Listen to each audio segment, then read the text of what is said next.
એક મહત્વપૂર્ણ સમાચાર મળી રહ્યા છે। બનાસકાંઠાથી ગેનીબેન ઠાકોરને જાણ કરી દેવાઈ હોવાના સમાચાર। ગેનીબેન ઠાકોરે પ્રચારના પણ કર્યા છે। શ્રી ગણેશ औपचारिक जाहरात बाकी है। वलसाड बैठक परथी अनंत पटेल ने पण जाण करी होवाना समाचार। अमदावादनी बैठक परथी भरत मकवाणा अमदावाद पश्चिमनी बैठक ज्यां भरत मकवाणा कांग्रेसनी पहली पसंद होई शके छे। राहुल गांधीनी भारत जोड़ो न्याय यात्रा बाद गुजरातना उम्मीदवारोनी विगतवार जाहरात करी देवाशे। आज जाहरात थनार कांग्रेसनी प्रथम यादीमां गुजरातना उम्मीदवारोनी जाहरात लगभग एनी शक्यता नहीवत जणावाई रही है। लोकसभा चूंटणी में कांग्रेसना उम्मीदवारों मुद्दे मोटा समाचार मळी रह्या छे। बनासकांठा और पाटण बैठक परथी कांग्रेस ठाकोर उम्मीदवार उतारी शके ते प्रकारना संकेत। बनासकांठा पर गेनीबेन ठाकोर और पाटण पर चंदनजी ठाकोरनी पसंदगीनी अत्यारे पूरेपूरी शक्यताओं जणाई रही है। 2022 विधानसभा में कांग्रेसे साबरकांठा और पाटण में ठाकोर उम्मीदवार उतार्या हता। 2024 लोकसभा में साबरकांठा में कांग्रेस तुषार चौधरी ने पण उतारी शके ते प्रकारनी शक्यताओं। गेनीबेन ने नाराज न करवा ने ठाकोर वोट बैंक साचववा कांग्रेस ठाकोर उम्मीदवार ने फाळवी शके छे आ बैठको।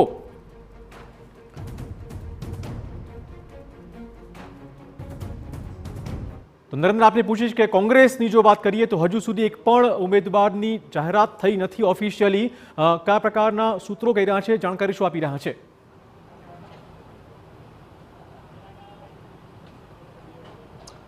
હજી કોંગ્રેસની જ્યારે ગુજરાતને લઈને પ્રથમ સ્ક્રીનિંગ કમિટીની બેઠક મળી હતી ત્યારે જ એ નક્કી કરવામાં આવ્યું હતું કે ફેબ્રુઆરી અંત સુધીમાં કેન્ડિડેટ જાહેર કરી દેવામાં આવે કે જેના કારણે એમને મેક્સિમમ સમય મળી શકે, પરંતુ આવું કરી શક્ય નથી કોંગ્રેસ અને એટલી વ્યૂહરચનામાં ગુજરાતમાં કમસે કમ પાછળ જોવા મળી રહ્યું છે। આજે જે પ્રથમ યાદી આવવાની છે કોંગ્રેસની એમાં પણ ગુજરાત કોંગ્રેસના નામો આવે એ પ્રકારની શક્યતાઓ નહીવત છે, કારણ કે બપોરે સ્ક્રીનિંગ કમિટીના જે સભ્ય છે અને જે ગઠબંધન સાથે સંકળાયેલા સભ્ય અને ગુજરાત કોંગ્રેસના પ્રભારી મુકુલ વાસનિક સાથે વાત થઈ હતી। એમાં પણ એમણે સ્પષ્ટ કર્યું હતું કે ગુજરાત જે પ્રથમ યાદી આવશે એમાં ગુજરાતના નામ નહીં હોય, કારણ કે 10મી તારીખ સુધી રાહુલ ગાંધીની ભારત જોડો ન્યાય યાત્રા અહીંયા ચાલી રહી છે અને એના જ કારણે 10મી તારીખ બાદનું જે લિસ્ટ આવશે એમાં ગુજરાત કોંગ્રેસના નામ હશે।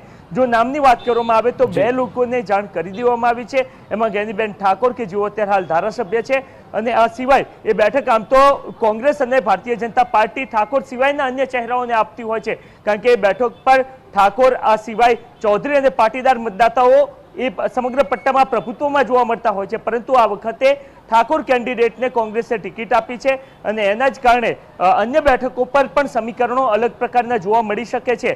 જો પાટણની વાત કરવામાં આવે તો પરંપરાગત રીતના ઠાકોરોની બેઠક છે અને એ બેઠક પર જગદીશ ઠાકોર ચૂંટણી લડે એ પ્રકારની શક્યતાઓ શરૂઆતમાં જોવા મળતી હતી, પરંતુ જગદીશ ઠાકોરે સ્પષ્ટ ના કહી છે કે તેઓ નાદુરસ્ત તબિયત અને અન્ય કારણોસર તેઓ ચૂંટણી લડવા નથી માંગતા। એના જ કારણે સીધી પસંદગી છે એ ચંદનજી ઠાકોર તરફ ઢળતી જોવા મળી રહી છે। જો કે ચંદનજી ઠાકોરને અધિકૃત રીતના હજુ સુધી પાર્ટી તરફથી કોઈ સૂચના આપવામાં નથી આવી। દક્ષિણ ગુજરાતની વાત કરવામાં આવે તો દક્ષિણમાંથી અનંત પટેલને વલસાડ લોકસભા બેઠક છે એ બેઠક પર કહી દેવામાં આવ્યું છે કે તેઓ તૈયારી શરૂ કરી દે, કારણ કે એ એક એવા પ્રકારની બેઠક છે કે એ બેઠક પર ચાહે એ અત્યાર સુધીનો ભૂતકાળ એ પ્રકારેનો દર્શાવે છે કે જે વલસાડ લોકસભા બેઠક જીતે એમની જ દિલ્હીમાં સરકાર બનતી હોય છે, એ સ્થિતિમાં એ બેઠક પર ખૂબ મજબૂતાઈથી લડવા કોંગ્રેસ માંગે છે અને એના જ કારણે ચાલુ ધારાસભ્ય હોવા છતાં પણ અનંત પટેલને સૂચના આપી દેવામાં આવી છે। એ સિવાય મધ્ય ગુજરાતમાંથી ભરતસિંહ સોલંકી આણંદથી ચૂંટણી લડે એ પ્રકારની શક્યતા છે। મહેસાણાથી પૂર્વ ધારાસભ્ય રહેલ બળદેવજી ઠાકોર ચૂંટણી લડે એ પ્રકારની શક્યતા છે। જ્યારે અસ્પષ્ટ સ્થિતિ કોંગ્રેસની છે એ સૌરાષ્ટ્રમાં જોવા મળી રહી છે, કારણ કે એક જે ભાવનગરની બેઠક છે એ આપમાં ગઠબંધન સાથે જાહેર થઈ ચૂકી છે, પરંતુ અન્ય 6 બેઠકો છે એના પર કયા પ્રકારની રણનીતિ છે અથવા તો કેન્ડિડેટ શોધવા માટેનો પ્રયત્ન કોંગ્રેસ કરતી જોવા મળી રહી છે। જે વિમલ ચુડાસમા કે જેઓ જૂનાગઢ લોકસભા વિસ્તારમાં એમની વિધાનસભા બેઠક છે ગીર સોમનાથ અને એ સોમનાથથી તેઓ ચૂંટાતા આવ્યા છે અને એકમાત્ર અત્યારે હાલના કોંગ્રેસના ધારાસભ્ય છે અને એમને પણ મનાવવા માટેનો એક પ્રયત્ન થઈ રહ્યો છે। એમને એકવાર પૂછવામાં પણ આવ્યું છે કે જો તેઓ ચૂંટણી લડવા માંગતા હોય તો જૂનાગઢ લોકસભા બેઠક પરથી પક્ષ એમને ચૂંટણી લડાવવા માંગે છે, પરંતુ એમના દ્વારા પણ મનાઈ કહી દેવામાં આવી છે કે તેઓ ચૂંટણી લોકસભાની લડવા નથી માંગતા અને એના જ કારણે કોંગ્રેસ અત્યારે હાલ પણ ચોકઠા ગોઠવવામાં પડેલી હોય એ પ્રકારની સ્થિતિ જોવા મળી રહી છે।